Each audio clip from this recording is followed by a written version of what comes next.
The attorney slid a folder across the table and said, "You've already signed this." I looked down at my own signature, my full name, my handwriting on a document I had never seen before in my life. That was the moment I understood what my brother had done to me. Let me back up, because none of this makes sense without knowing what kind of family I came from. My father built his accounting firm from nothing, literally nothing. A 2-room office above a dry cleaner in Cincinnati, a second-hand desk, and a phone that he answered himself for the first 3 years. He used to tell that story at every Thanksgiving, every birthday dinner, every time a neighbor asked how he was doing. It was his favorite story about himself, and honestly, I never got tired of hearing it. There was something in the way his voice changed when he talked about those early years. Quieter, almost reverent, like he was describing someone else he admired. By the time I was born, the firm had 12 employees and a real office on the 4th floor of a building downtown.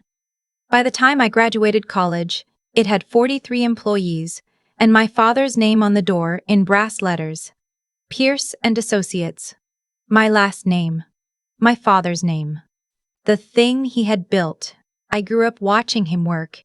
I used to sit in his office on Saturday mornings while he reviewed files, doing my homework at the corner table while he made calls. I was 8, 9, 10 years old, and I understood almost nothing about what he did, but I understood that he cared about it deeply, that it mattered to him in a way that went beyond money.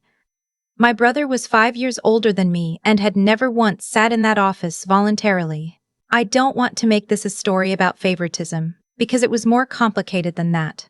My parents loved my brother. I know they did. But there was a specific way they loved him. Protectively, anxiously, with a kind of hovering intensity that I now recognize as enabling. He was the firstborn. He was a son. And from the time he was a teenager, he had a talent for making every situation feel like it might fall apart without immediate intervention. He dropped out of college after 1 semester. My parents paid off his student loans. He started a business that failed inside of 8 months. My father quietly absorbed the debt. He got married young to a woman none of us particularly liked. And when that ended badly 3 years later, my parents paid his legal fees and let him move back into their house for almost 2 years. I finished college, got my CPA, and went to work for a firm in Columbus. I visited on holidays. I called every Sunday. I stayed in my lane and made my own life and told myself that what my brother did with his was not my business. Then my father got sick. It started in the fall, 2 years ago. A diagnosis that sounded manageable at first. Early stage, the doctors said. Treatable. My mother coaxed me in to stay, mourning while I was in the middle of a client meeting. And I stepped outside and stood in the parking lot in 40-degree weather, without my coat, and listened to her explain it in the careful, deliberate way she explained things she was frightened by. I drove home that weekend. I sat with my father in his study and he looked smaller than I remembered, which was the thing that scared me most. My father was not a small man, not in any sense of the word. But illness has a way of rearranging people. Over the next several months, the manageable became complicated. The treatable became uncertain. I started driving home more often. Once a month, then twice, then most weekends. I helped my mother with appointments, with paperwork, with the exhausting administrative labor of navigating a serious illness. My brother came when he could, which was not often, and when he did come, he spent most of the time talking about how hard this was for him. It was during this period, I later learned, that my brother began spending a great deal of time with my father's attorney. I didn't know this at the time. My father had used the same attorney for over 20 years. A man named Gerald who had an office near the firm and had handled everything from the business incorporation to my parents' estate planning. Gerald was quiet and competent, and not someone I had ever thought much about. He was just part of the background of my father's professional life. What I did not know was that Gerald had retired 18 months before my father's diagnosis, and that the man now handling my father's affairs was Gerald's junior partner, someone who had been in practice for 4 years and who, as I would eventually discover, had a financial relationship with my brother that predated my father's illness by almost a year. I found this out later. Much later, when it was almost too late to matter. My father passed in March. I was with him, in his bedroom, on a Tuesday morning that was cold and very quiet. My mother was on his other side. My brother arrived 40 minutes after. The grief of losing a parent is something I don't have adequate words for. I don't think anyone does. You can know it's coming. You can prepare yourself. You can have the conversations and say the things you need to say. And it still lands like something falling from a great height. I walked through the following days in a kind of functional daze, making calls, receiving casseroles, sitting in the front row at the service, and accepting embraces from people I hadn't seen in years. 3 weeks after the funeral, my brother called and asked if I could come home for a weekend. He said there was estate paperwork to deal with, and it would be easier if we went through it together. He said Mom needed us both there. I didn't question it. Of course I didn't. It was 3 weeks after our father died, and my brother said our mother needed us. I took a Friday off work and drove to Cincinnati. The attorney came to the house on Saturday morning. He was younger than I expected, early 40s, well-dressed, with a practiced pleasantness that I now understand was not warmth, but performance. He sat at my parents' dining room table and opened a briefcase and began walking us through documents. My mother sat next to me looking tired and small. My brother sat across from us, looking calm, in a way that, in retrospect, I should have noticed. It was a lot of paperwork. It is always a lot of paperwork. There were forms related to the business, forms related to the house, forms related to accounts I hadn't known existed. The attorney explained things in the way attorneys explain things. Thorough, slightly jargon-heavy, paced in a way that assumes you are following but doesn't leave much room for real questions. I was exhausted. I had been exhausted for months. I was sitting in my childhood home 3 weeks after burying my father, and someone was sliding papers across the table and pointing to lines that said, "Sign, here, and initial, here." I signed. I went home that Sunday. I went back to work on Monday. I told myself that the hard part was over, and now it was just a matter of getting through. 6 weeks later, a different attorney's letter arrived at my apartment. It was from a firm in Columbus I didn't recognize, addressed to me by name, informing me that as of the date of signature on the enclosed documents, I had relinquished my claim to any and all interest in Pierce & Associates, including current equity, future distributions, and any right to contest the disposition of said business, in favor of sole transfer to my brother. I read it 3 times. Then I sat down on my kitchen floor, which is not something I have ever done before or since, and I stayed there for a long time. I called the number on the letterhead. The attorney on the other end was professional and careful and told me that this firm had been retained to notify affected parties of the transfer, and that if I had concerns about the documents I had signed, I would need to consult my own legal counsel. Affected parties.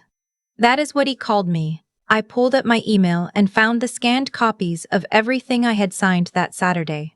I had received them 2 days after the meeting.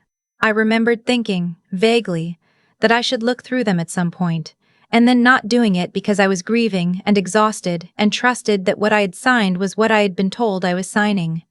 I went through every page. Buried on page 9 of a 12-page document about business succession planning was a clause that functioned under Ohio law as a binding waiver of inheritance rights. It had been drafted in language that sounded administrative, routine. It was positioned between 2 genuinely routine clauses about tax treatment and liability carryover. And unless you were specifically looking for it, unless you knew to look for it, you would not see it for what it was. My signature was on page 12.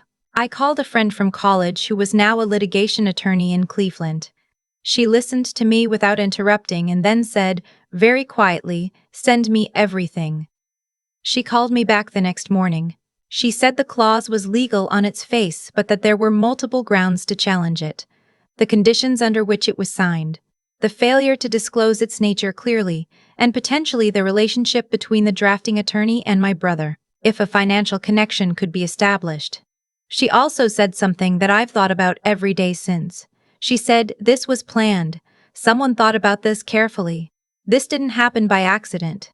I knew she was right. I had known it, on some level, since the moment I read the letter. But hearing her say it out loud made something shift inside me, from grief into something harder and clearer. I drove back to Cincinnati 2 days later. Not to my mother's house. To the office of the original attorney Gerald, who had retired but whose assistant I found listed on the firm's old website. Gerald met me at a coffee shop near his home. He was 71 and clearly in good health and clearly troubled by what I showed him. He told me that my father had come to him alone 8 months before his death, before the diagnosis, before any of this, and had asked him to update the estate documents to reflect an equal division of the business between me and my brother.